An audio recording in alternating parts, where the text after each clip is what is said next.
What is he talking about? I mean, that video is just so much guff, isn't it? Not politicians in leadership positions talking about delivering. Yes. Whenever any politician says, let's be clear, that just means they're playing for time. They're terrified that some farmer's just going to unleash a load of slurry on one of the buildings. Would regard China as a hostile state. Every hour of every day, plotting basically a world domination in which Britain, the only part that the UK will play is to be useful idiots. Right. And, I mean, this guy's a muppet. I don't expect him to be in the job much longer. We can now officially project that Donald Trump will become the 47th president of the United States. I will fight for you, for your family, and your future with every breath in my body. Old Starmer thought that he was going to lose. That's why he didn't. That's why he appointed David Lamb. He didn't think that would be a problem. That's why he sent 100 people over to help Kamala Harris's campaign. And that. Hi everyone, and welcome back to the channel. So today we're diving into something that might make you see politics in a whole new way. Keir Starmer's been making big promises lately, fixing the country, tackling the big issues. But are we looking at the future of leadership, or just another set of empty words? He's just returned from the G20 in Brazil, where global leaders were busy discussing major international challenges. But here's the kicker. While Britain struggles to find its footing, one nation seems to be taking full advantage of the chaos. China. Are they quietly reshaping the global stage while we're distracted by political theatre? What's really going on behind the scenes? And of course, it doesn't stop there. Over in the US, Donald Trump has just returned to power. How will this shake up the global political landscape? And what does it mean for Britain's future? So by the end of this video, you might find yourself questioning not just Starmer's promises, but how the pieces of the global chessboard fit together. So stick around, because we're breaking it all down. Starmer's vision, China's quiet moves, and the possibility of Trump 2.0. There's a lot to unpack here, and trust me, the deeper we go, the more revealing it gets. So let's jump into the video with the help of Isabel Oakeshott and Mike Graham.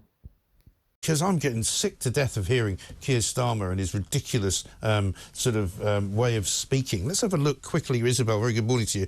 His latest advert this weekend. The budget will light the way, and we will use the power of government, stability, investment and reform, partnership across the whole of society, galvanised by clear objectives to deliver on the priorities of the British people.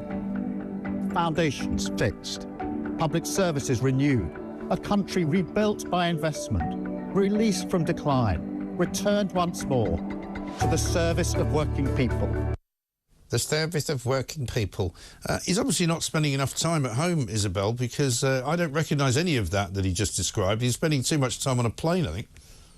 What is he talking about? I mean, that video is just so much guff, isn't it? Not means anything. I'm so sick of hearing politicians in leadership positions talking about delivering. Yes. They're not pizza drivers, are they? They're not Deliveroo people delivering takeaways. Nobody knows what any of this stuff means. And I've seen him at it again today when he's talking about why he feels the need to go all the way over to Brazil for the G20, having just come back from God knows where else, Azerbaijan and all the other globe-trotting he's doing. And he always starts his sentence with, let's be clear. Yes. Whenever any politician says, let's be clear, that just means they're playing for time and trying to make themselves sound more important than they actually are and trying to make what they're about to say sound more significant. All he ever does is speak in platitudes. Yeah. What people want to see is actual change, not politicians talking about how they've got a plan and they're going to change things and they're going to return Britain to, whatever. What did he say? Something about the service of public service? Yeah, the service of the people of Britain, doing what the people want and all this. He's just making it up as he goes along. Nobody wants what he's doing. Look at the state of the country. Does anyone honestly think that Labour is delivering whatever it is he says they're delivering? They're just delivering more woe, more problems. Yeah, well, I mean, look at what he's going to miss because he's in Brazil, cozying up to President Xi. He's going to miss the farmers' protest, which is possibly going to be the single biggest issue, which might be a problem for this government and might even bring them down. Jeremy Clarkson apparently is going to be out front leading it. I've been already told by people that I know inside of the police who are suggesting that they might try and stop them from getting down to Westminster because they're frightened, they're terrified that some farmers is going to unleash a load of slurry on one of the buildings, and so they might try and stop them like they did with the, if you remember, the fuel protest, and they keep them all sort of sitting somewhere in Park Lane. Yeah, I mean, sort of kettle them, you mean? Yes. I mean, it would be them trying to kettle tractors. I think this is a very significant moment, isn't it? And knowing farmers, this is just the first of a whole series that they'll do, because it's hardly as if they're going to get a quick result on this. You know, one thing learned from this government is they're incredibly stubborn. Even when it's patently obvious that they're completely wrong about things, what they tend to do is double down. I mean, we've seen Keir Starmer and his administration doing this in the last week alone, where instead of actually backing off from something, I'm thinking of the free speech thing, they actually double down and make things worse. So I suspect that this is going to be the first of many. It will bring chaos. I've been sort of slightly wrestling with my attitude on this, because I am much more sympathetic to these farmers blockading whatever it is they need to blockade in order to protest at this measure, which is absolutely existential for some family farms. And yet I am aware that, of course, you and I and many others that talk are very critical when Just Stop Oil stop the traffic. I think the difference here is that what Just Stop Oil is asking for is unachievable by Britain alone. It's not even achievable generally. Right. Whereas farmers are actually protesting about is a specific policy measure which is totally achievable to reverse. So there is some point in doing it. I think so. Also, when the farmers do this tomorrow, Tuesday, I mean, you say it might not be the end of it, but it won't be something that they do on a regular basis. Like whenever the school holidays are on, it seems as though most of the Just Stop Oil protesters, many of whom are teachers, I think, they're doing, you know, when they're doing something every single day, that's when it starts to, for me, to be a problem. I don't mind people demonstrating, but you know... As a one-off. Yeah, exactly. Or something that even moves. You know, the tractor demonstration, I'm sure, will be a moving demonstration. That's you know, born out of history in this country, and of course people should be allowed to do it. But I think we reserve a special place for the sort of Just Stop Oil lot just because they're so idiotic about it. Yeah, exactly. You know what I mean? And so, meanwhile, let's talk about the other thing that's happening, which is that Starmer's gone off to this G20 meeting. I don't know what else is on the agenda, but he's making it very clear that he wants to cozy up to China. And I'm not sure whether that's the right thing to do at this particular time when America, for example, is talking about putting tariffs on Chinese goods in order to stop them from flooding the market in America. Well, it's the very opposite of what we should be doing. We should be building up our own ability to make some of the things that we import from China. And we should be bearing in mind that China is not our friend, quite the reverse. I would regard China as a hostile state. And, you know, for Keir Starmer to stand there and say that he wants a serious, pragmatic relationship with China and try to pretend, you know, that the Chinese leadership is going to deal with this country as in a relationship of equals, that is beyond naive. And it's generous, I think, to describe it as just naivety. It's really stupid to cozy up to China. They are... every hour of every day plotting basically a world domination in which Britain, the only part that the UK will play is to be useful idiots. Right. And Sir Keir Starmer's pretty good at that, isn't he? So no doubt it's very much in the Chinese interest to get whatever it is they want from Keir Starmer, you know, less vigilance, you know, a little bit more kowtowing from the UK. But we're not going to get anything out of this. No, of course not. I mean, you can't imagine President Xi thinking of Keir Starmer as anything other than a rather pathetic sort of dweeb hanging about, you know, trying to get something from him, and he'll just completely play him because that's what he does. I mean, you know, he runs a massive country, one of the superpowers. Why on earth would he have any interest in listening to Keir Starmer other than to kind of, you know, humiliate him at some point down the road and sort of humour him for a bit? And Starmer, of course, preening himself, thinking, that, well, look at me, I'm wandering the world stage like some kind of colossus. Well, he's not really. No, he's not. He's more of a political pygmy, and that's probably, again, being a little bit generous to him. Look, well, Britain is just a tiny, almost a kind of little, minor little hurdle in the way of China's massive ambitions. You know, this is a country that is busy carving up Africa in a form of modern colonialism that surely, if he had any consistency about him whatsoever, Keir Starmer and Foreign Secretary David Lammy as well, they would utterly deplore. You know, not so long ago, David Lammy was making noises about China having to be held to account for the genocide of the Uyghurs. Gone awful quiet about that, haven't they? Because it doesn't fit with their agenda now.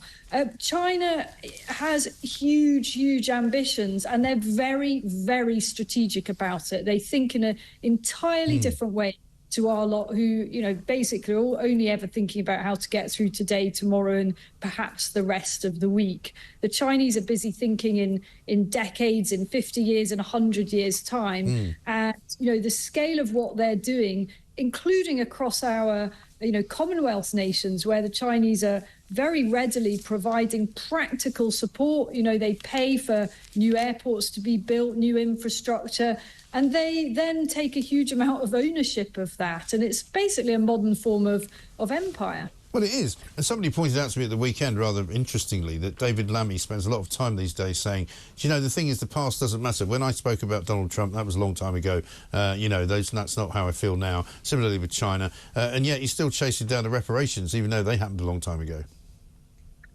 I mean, this guy's a muppet. I don't expect him to be in the job much longer. He's completely... so many of the positions that he held in the past are a real problem for him now. I'm certain that the new incoming president, Donald Trump, will take no time whatsoever for David Lammy. I mean, he will utterly deride David Lammy, likewise Keir Starmer. So, you know, the best that we can hope is that we can forge a close relationship with the US, despite the people that we have in charge of our country.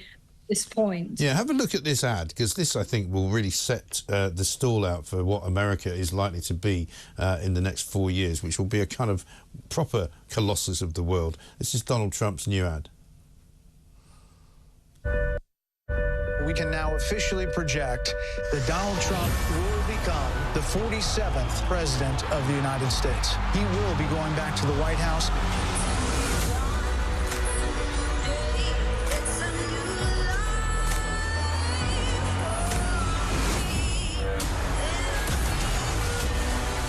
Fight for you, for your family, and your future with every breath in my body. We're never going to stop fighting for you, for your dreams, for the future of your children. We're going to lead the greatest comeback in American history under Donald Trump's leadership.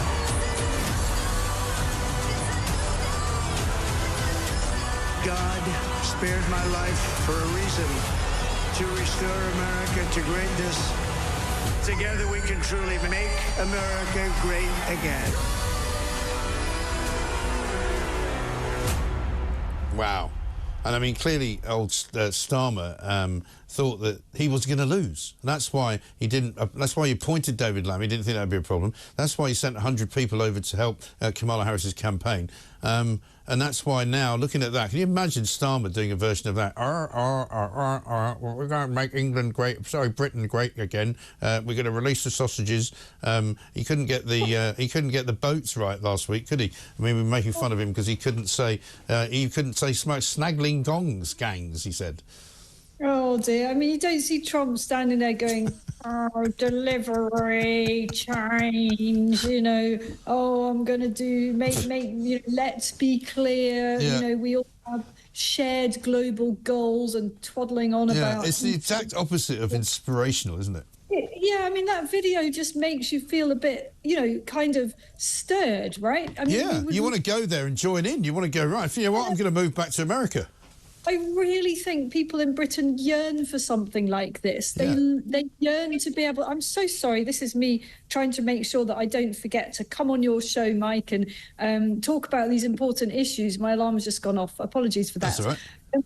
So I think that voters just yearn for that kind of, all that symbolism, you know, that energy, that enthusiasm, a real feeling of something glorious ahead. Yes. And instead of Keir Starmer, it's just so sort of dismally managerial, and it's badly managed. That's the worst thing about it. Well, let's finish with that, because, you know, I want to know about the Sue Gray. You know, we were told the grown-ups are going to be back in charge. And, you know, we all know how dreadful it was. And Tim Shipman's coming up next, so he'll tell us, you know, the last days of the sort of Tory rule were riven with all sorts of idiotic, you know, infighting and all sorts of bad mistakes being made. But, you know, we were told that Sue Gray was this fantastic woman of integrity, filled with the absolute, you know, burning steel and ambition for running the country the right way. It turns out that she didn't end up doing her ridiculous new job as envoy for nations and regions, because she wanted even more money. They were already giving her 170,000 quid, a little bit more than the Prime Minister, so they couldn't come to an agreement. And then now we've got Rachel Reeves changing her CV, because it turns out she wasn't an economist at the Bank of England or at HBOS. She was actually just working in a retail bank on the high street. Yeah, I mean, the Sue Gray thing is strange, isn't it? I never understand why people who get high positions, or they're offered very high positions in Downing Street, worry too much about the money. Yeah. You know, assuming that they're able to be just about okay, because you don't do a job like that for the money. You do a job like that because it's an incredible honour, and you hope that you can actually make things better for your country. And trust me, you can sure as hell cash in afterwards. You know, just be patient here, because once you're out of Downing Street, you've got that on your CV, well, happy days. You know, you're going to get a very, very fat salary in the private sector. So I think it's a shame that all happened. Not that I have any great time for Sue Gray. I think her reputation was a little bit overinflated. Yes. Wasn't it? I think that was definitely possibly the understatement of the day so far.